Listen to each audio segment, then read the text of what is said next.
How'd you like to listen to .NET Rocks with no ads? Easy. Become a patron. For just $5 a month, you get access to a private RSS feed where all the shows have no ads. $20 a month will get you that and a special .NET Rocks patron mug. Sign up now at patreon.netrocks.com.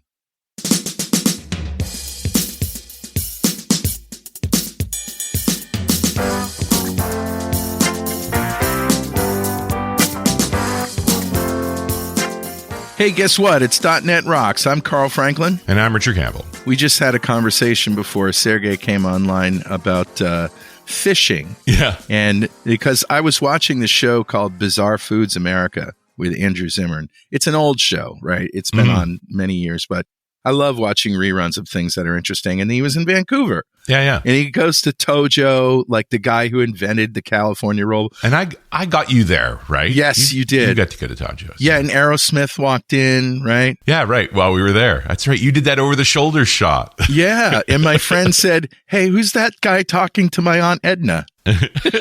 Steven Tyler. Steven Tyler has aged interestingly. Dude looks like a grandma now. Anyway, that was a fun conversation, but that's not what we're here for. Let's get into Better Know Framework and start this thing.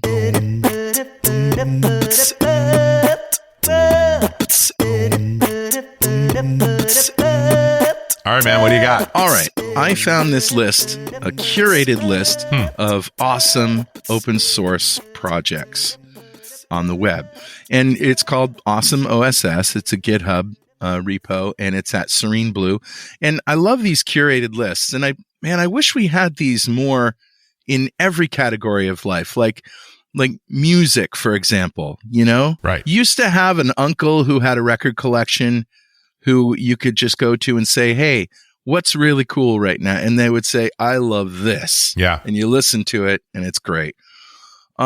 So developer tools is just one of the categories in here, but the categories are, there's only a few: audio editors, audio players, documents, developer tools, email, foundations, FTP clients, games, graphics, multimedia, networking, OS distributions, other, password managers, payments, social, text editors, video software, web browsers.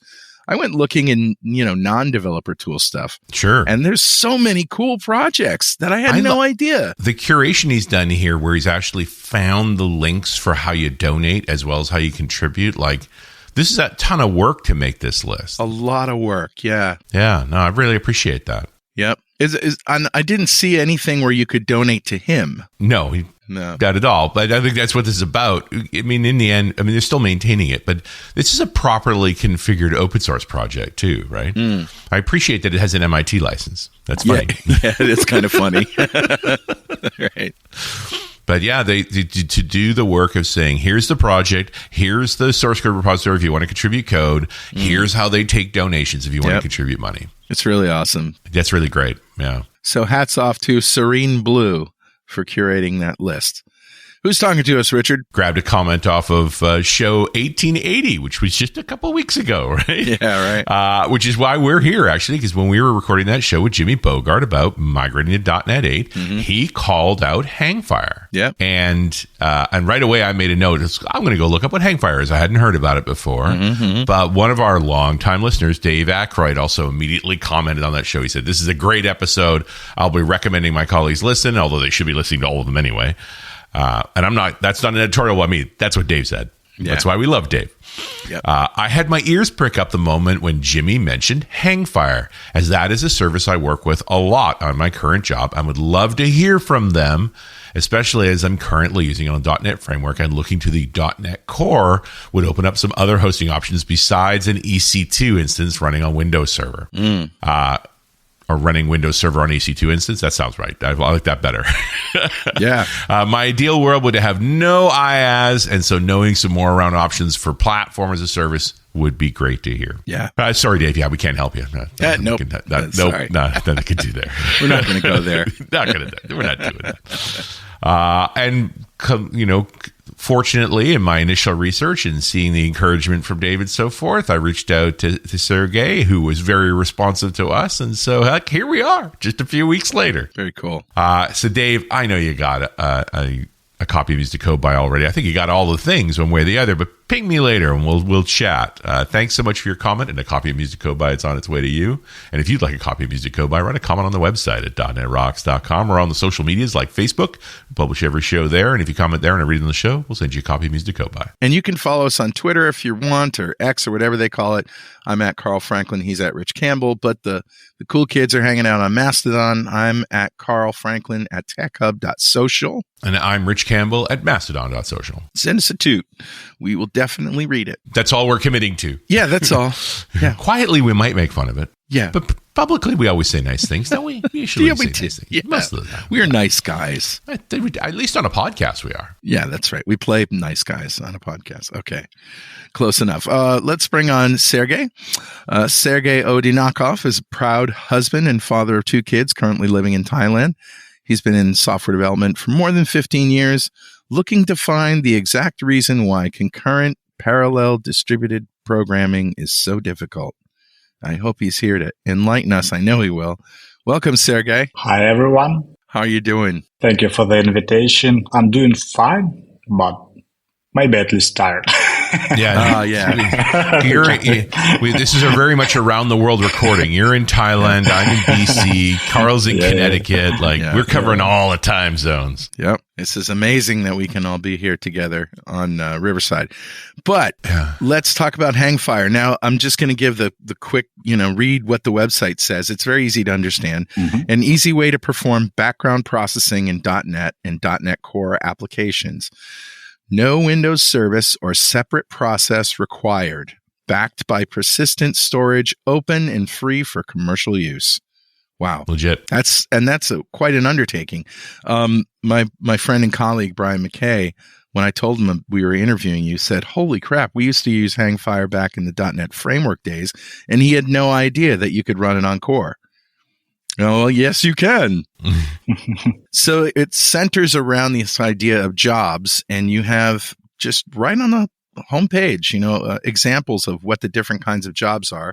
Fire and forget, delayed jobs executed only once but not immediately after a certain time interval, recurring jobs like on a specified cron schedule. So, wow, that's great. Continuations, which are executed when its parent job has been finished.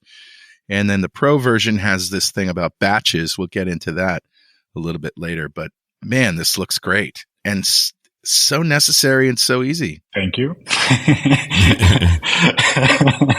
How long have you been doing this now? More than 10 years already. Oh, my goodness. It will be 11th birthday this year in August, as I remember. I started it in 2013. Mm-hmm. First commit. It was in another life. What was your inspiration? I mean, did you have like a problem that you said, I need something like this? So you wrote it for yourself or what? The main problem was I found myself implemented the same beats from project to project on my jobs. So I waited for a long time that another one, more experienced developer implement this. I was waiting for about 4 years, but I saw almost nothing. Most projects were dead because they appeared, and after a year or two, they became up. Dormant. Yeah. So you have that healthy instinct of, this is such a good idea, somebody else must have already done this. Yes. I was looking on other platforms like Ruby on Rails, like Python. Mm-hmm. I saw Sidekick, Celery, and other interesting projects. And I was dreaming that someone will implement this because I'm really tired implementing the same on .NET platform. Yeah, so you mentioned Celery, and that's built for what platform is that for? It's Python. It's a Python. That's what I was thinking. Python, I'll include a link to it. Just, do you see that as an inspiration? Like that's just give me one of those for .NET, please. Just top level. I didn't go into the details. Right. I was looking at API. Mm. Was dreaming. Right. Yeah. Yeah. Just hoping that, you don't want to have to, you would happily use somebody else's if you could have. Yes, sure. Because background jobs, today projects are more complex than in the early days of the internet. And almost every project needs some kind of background processing. Mm-hmm. I was surprised to see that there is no movement in the .NET world. Mm-hmm. I saw some projects that were dead already, as I already mentioned, because it's difficult to build a sustainable open source projects. Mm. So that's, but I think that's another story.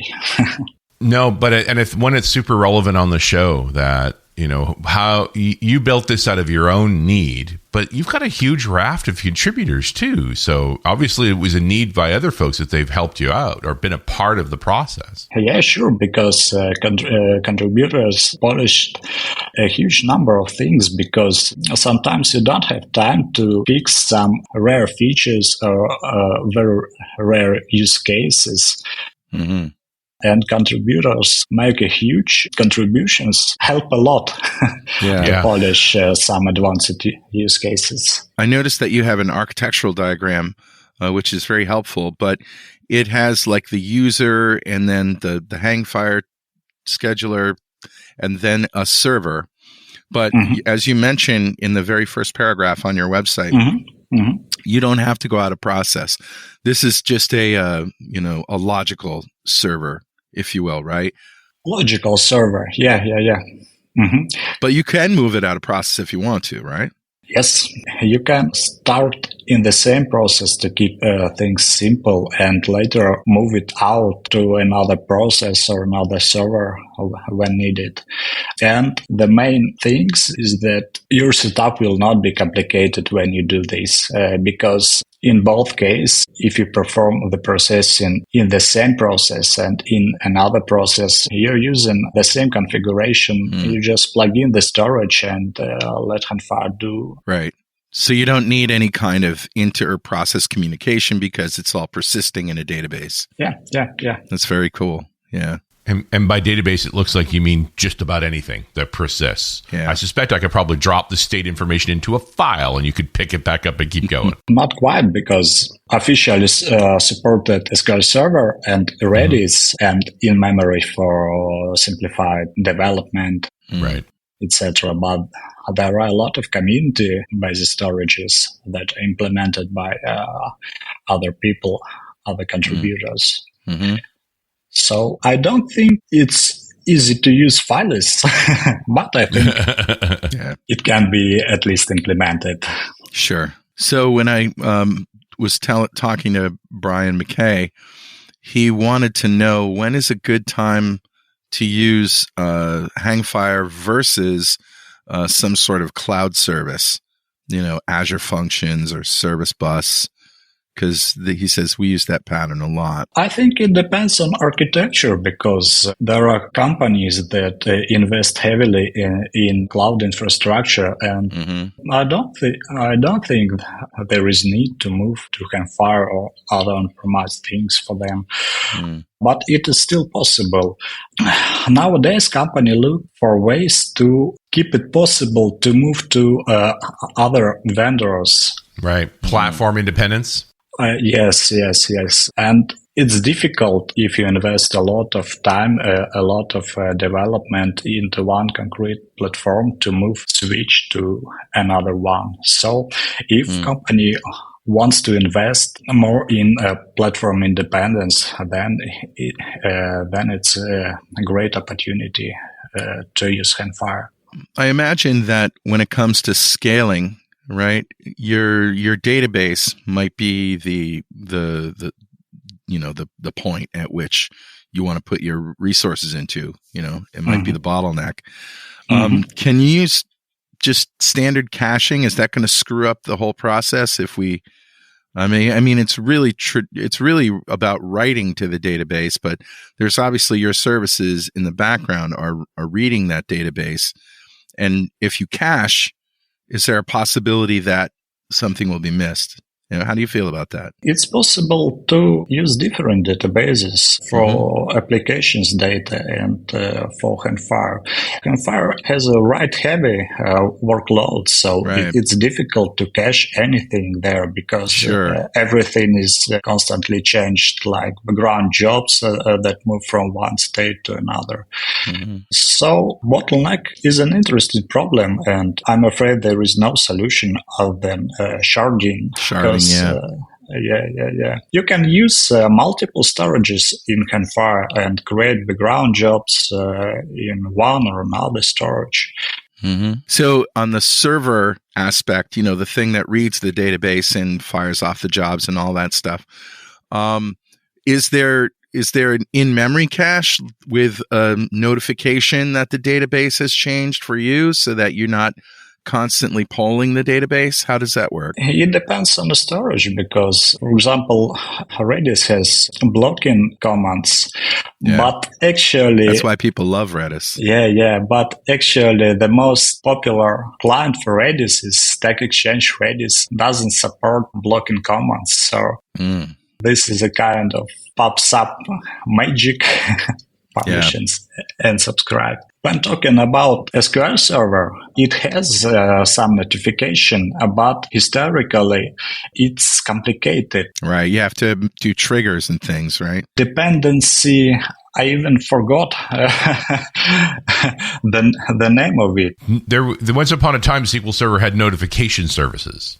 Yeah. And to simplify things, I was trying to discover the more or less efficient way of polling and latest versions. It has some drawbacks, but it works. It works well practically. So very good. Yeah, and I noticed that you start with SQL Server 2008 R2. It's like the base model, and that's the original version for notification services, as I recall. Isn't that funny? Yeah. But they require additional deployments, additional database configuration, and in the early days, they didn't work well.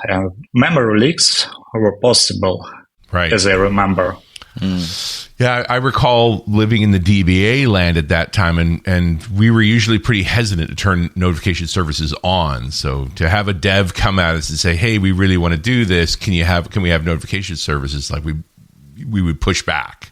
It's like that's another thing we need to monitor. It's a bit cranky, so we're going to need some restart mechanisms, like all of that kind of I remember in the old days, and I can't remember exactly when, but it was probably before 2006. That we used to do triggers. Fernando Guerrero taught me how to do this, to write a trigger on insert that could notify your code somehow. And I can't. It's been so long, I can't remember. But I remember actually showing this in a webinar. Because as of SQL Server 2005, you could make a .NET call out of the stored procedure. Yeah, that's right. So you could have embedded in that on insert trigger an external call, like a gRPC or something like that. You're interesting. 15 years too early for gRPC. No, but now you could, right? I mean, they didn't take the runtime out of SQL Server. No, it's still there. It's off by default, but it's always been off by default because people abuse it.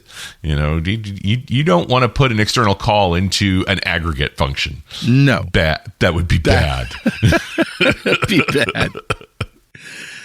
Sergey, were there any features that you added that came from your customers or, people who are using it? I'm sure there were, but do you have any stories about that? That's a great question because thank you. The whole story of Hangfire is everything is mixed together. Right. Customer queries, my own thoughts. It's, I don't know how to say it in English. So I get it. I will not try. With everybody's input. Yeah. Everybody was involved. I've tried hard to understand customers, to understand developers, and implement things as simple as it possible. Because no one wants to spend time supporting difficult things. And what about crazy ideas? Does anybody come up to you with like a crazy idea that after about a minute's thought you just said, No, I'm not doing that. What are you talking? What's that stupid idea? I think the most craziest idea was my decision to add support of both NoSQL and relational SQL databases in the early days, and no one told me don't do this.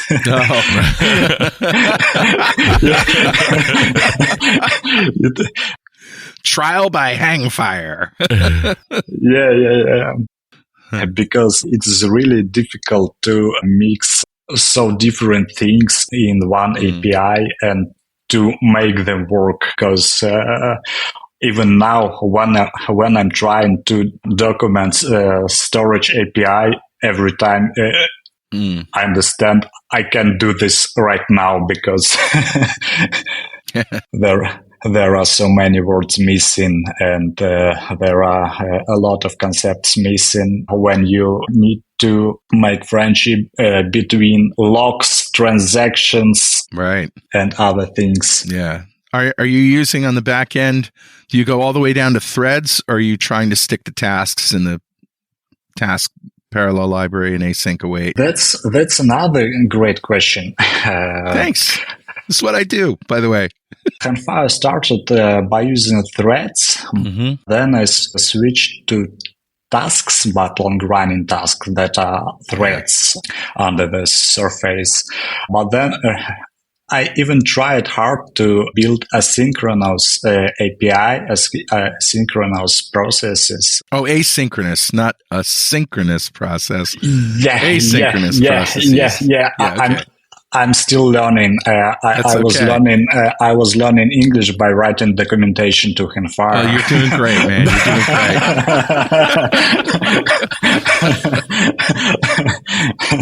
great. Awesome.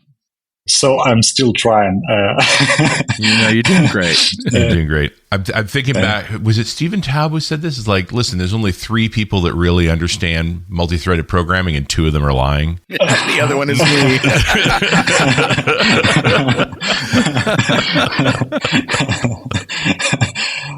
I used to teach multi-threaded programming as a concept, and what I did was I used Gary Kasparov actually as an example. I said, Gary Kasparov is playing chess in the park with those big stone chessboards, they are arranged in a circle like Stonehenge. And he's got, 20 people. He's playing 20 games at once. He plays, he makes a move. He goes to the next one. He makes a move and he goes to the next one. So that's how he can play 20 games at the same time, but just make one move at a time. And that's kind of the idea of, threads, down in the operating system, that the OS gives attention to one thread at a time and makes a certain number of moves a certain number of registers or whatever, or makes a call and then moves on to the next one. So it's kind of fortuitous that, Gary Kasparov, man. Yeah. He's a multi-threaded man. Yeah. He's a multi-threaded man, both inside and outside his brain. No kidding. Yeah. And I think we should take a break for just a moment. Yeah, let's do that. We'll be right back after these important messages. And we're back. You're listening to .NET Rocks. I'm Carl Franklin. I'm Richard Campbell. And we're talking with Sergey Odinokov about Hangfire. We were just talking about whether or not, you started with threads, then you went to tasks that use threads on the back end, and tasks, man, all the way. That's what I say. Mm-hmm. Yeah. Life is better that way. I hope I never have to use threads. How about locking mechanisms? Do you just use basic lock objects, or do you use semaphores, or how, what's your du jour locking mechanism? We can't use regular locks or semaphores because they work only inside the same process. Right. Yeah, you're right. And in Hangfire, since we can move processing to another machine, we need to use something else.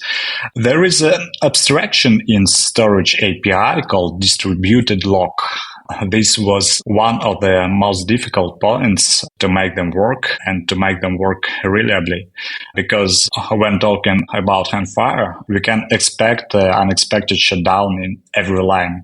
Right. So not only distributed logs should work well, but the whole storage should work well, because we shouldn't leave abandoned logs, because they should be eventually released, and we should somehow mix them with transactions to make our right. To succeed. And Hangfire is prepared for unexpected shutdown every line, and it is really difficult to program with this in mind. It looks like Redis supports, or you could do distributed locks in Redis, and maybe even something called Zookeeper. Have you looked at that? Zookeeper sounds complicated. This whole thing sounds complicated. Yeah. That's why I'm trying to understand why it's so complicated. That's right in your bio. So in Hangfire, distributed logs are tied with transactions, because Redis supports transactions in a slightly different way than relational databases, but they work anyway. Yeah. So I read that you have a retry circuit breaker, or number of retry attempts, and you can customize your retry strategy. And then I wondered, hey, is he using Poly? And I didn't see that you are. So you're doing your own retry logic? I tried not to introduce a lot of dependencies into Hangfire, because dependency eventually come with dependency help. It is in the .NET framework. You can create an HTTP client factory with strategies or policies built in for retry. Is that what you're using? No, you're doing your own. They're not so complicated or so. But you do allow the developer to specify and customize the retry strategy if it doesn't. Yes. To some extent, because it depends on complexity on the number of features. Retries in Hangfire not required to be difficult, not required to be complicated. So they just work. Yeah, IJW technology. It just works.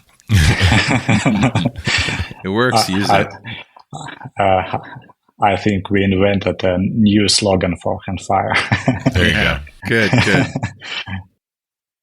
I notice in the pricing model, and it includes licensing, that the open versions are LGPL 3 licenses.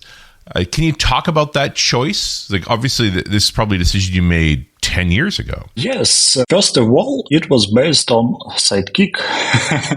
Right. I asked Mike Perham, may I copy some things? He told yes. So there are a lot of things when you start your project. You want to concentrate on features on first implementations, and there are a lot of everything else in your project, like licensing, like site, like some kind of marketing when you introduce your project, and you can't do all the things together, so you can copy least important things and concentrate on more important things for you. Right. The same story was with lesser GPL license. Some people were asking to move to MIT license on the course of years. But don't know how to say this. I mean, licensing works, and I'm afraid of touching. Changing a license is very challenging. Yes, because it can lead to a lot of consequences you can predict. And lesser GPL works well even for commercial use.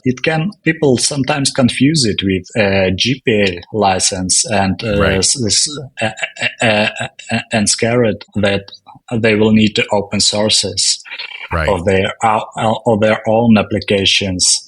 Well, and that's the perception of all GPL licenses, just not understanding that LGPL isn't like that. So I didn't know that. I just learned that just now. I thought anything GPL meant if I were to say implement poly around, my retry policies, I would have to then submit that back to the project. But it's difficult. It's complicated.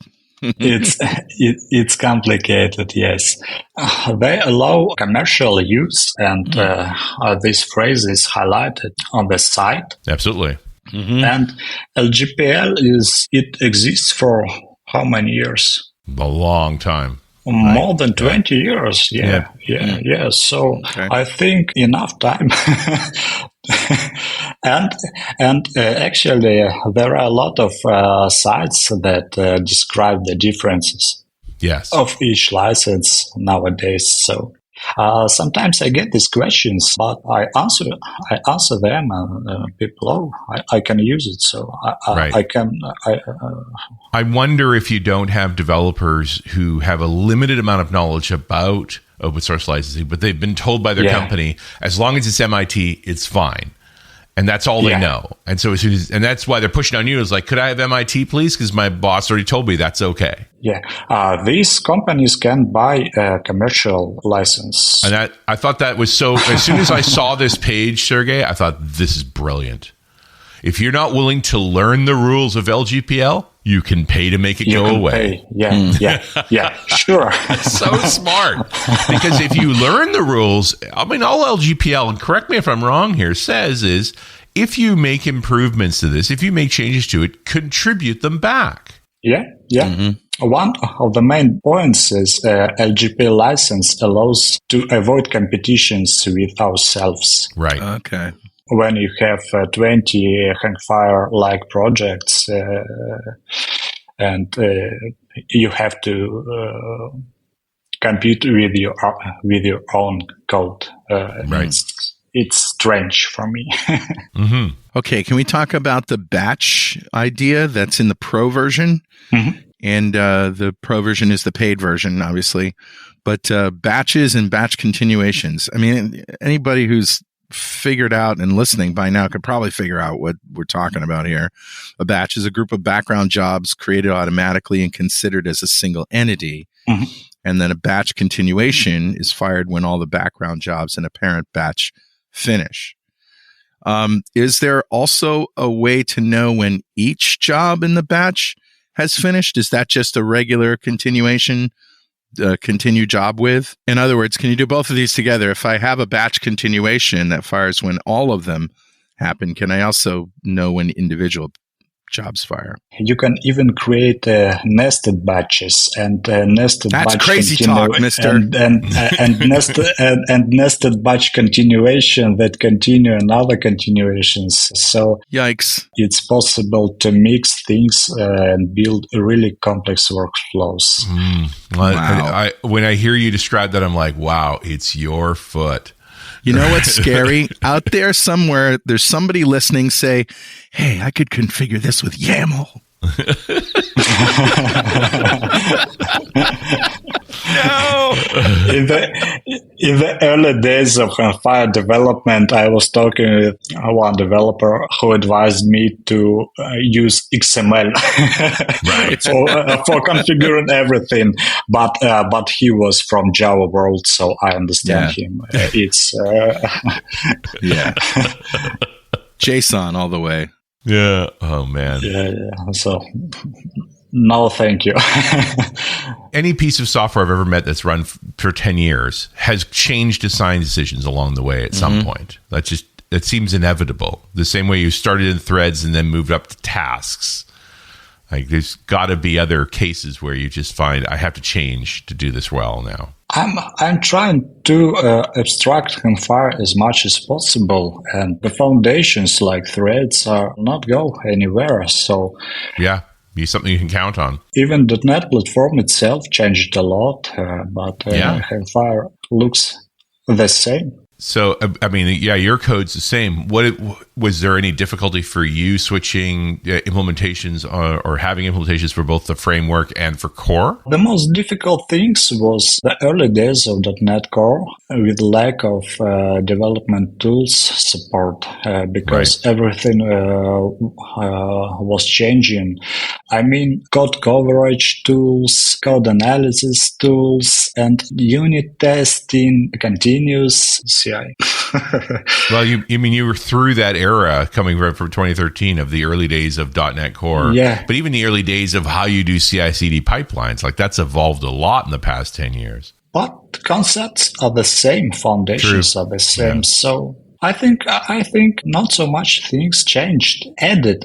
A lot of things added, but not changed. And core concepts stay the same. Before we get off, can you talk about job filters? That seems like a very powerful feature. Yeah, job filters. I think it's the most powerful feature of Hangfire.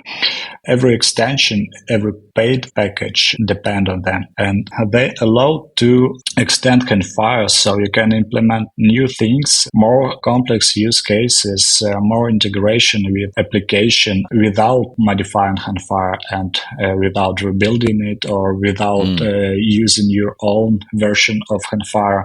Extensibility was one of the main points during the initial development because it's not possible to build a solution that will suit everyone. Right. And you have to make some extension points that are powerful enough to make everyone happy. Yeah, very cool. So it's kind of like, and it says this right here, they're kind of like, they're similar to ASP.NET MVC action filters. Yes, I've tried to copy the concepts because the concept was already familiar of ASP developers. Is there any flavor of .NET or implementation on a particular system of .NET where certain features aren't available or the syntax is different? Or is it just so easy that it works everywhere on every flavor of .NET? Another good question. The most problematic one was the first version of .NET Core. Oh, yeah. Nobody uses that anymore. Yeah. But it's still supported by Hangfire. Oh, man. Both users really appreciate that,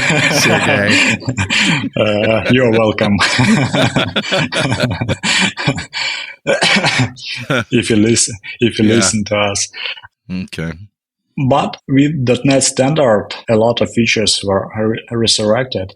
It's a big kudos for .NET developers because they did great job for making it run and even feel the same on different platforms. In your list of features to implement, is there anything so crazy that you feel like you're going to have to take a week and go into a cabin and do a Ted Kaczynski somewhere and just, is there anything really on your, on your implementation list that you're not looking forward to?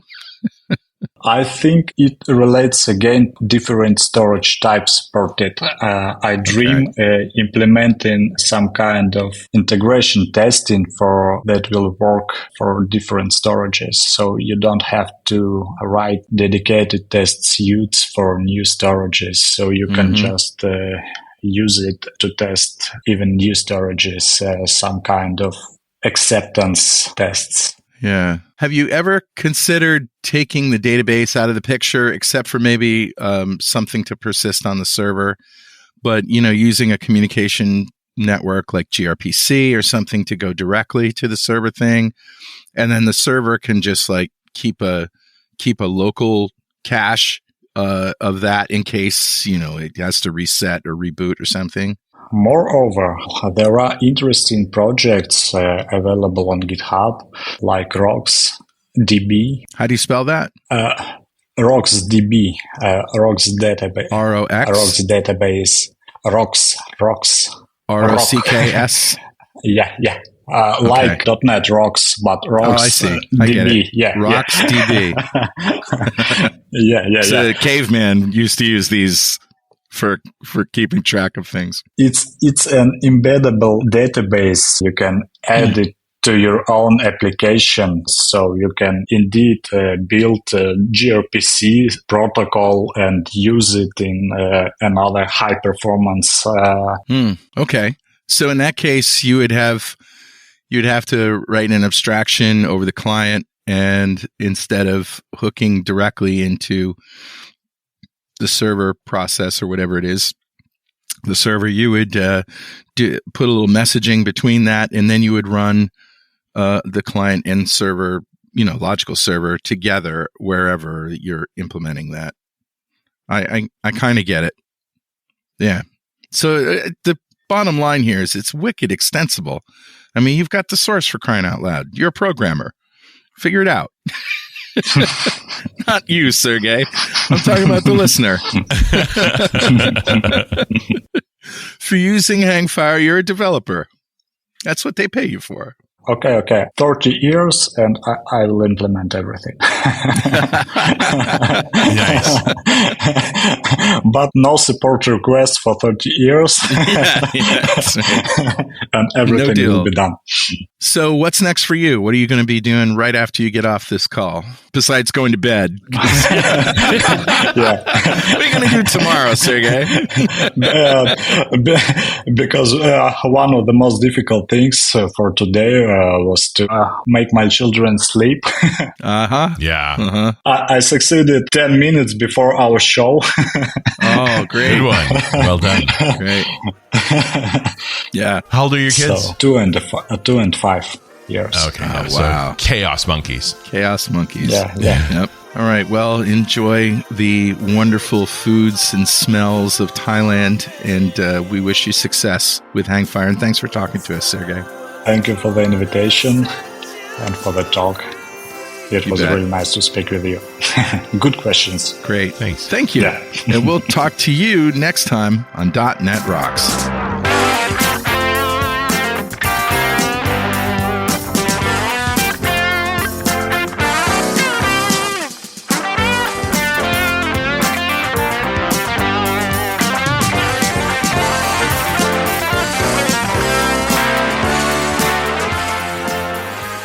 .NET Rocks is brought to you by Franklin's Net and produced by Plop Studios, a full-service audio, video, and post-production facility located physically in New London, Connecticut, and of course in the cloud.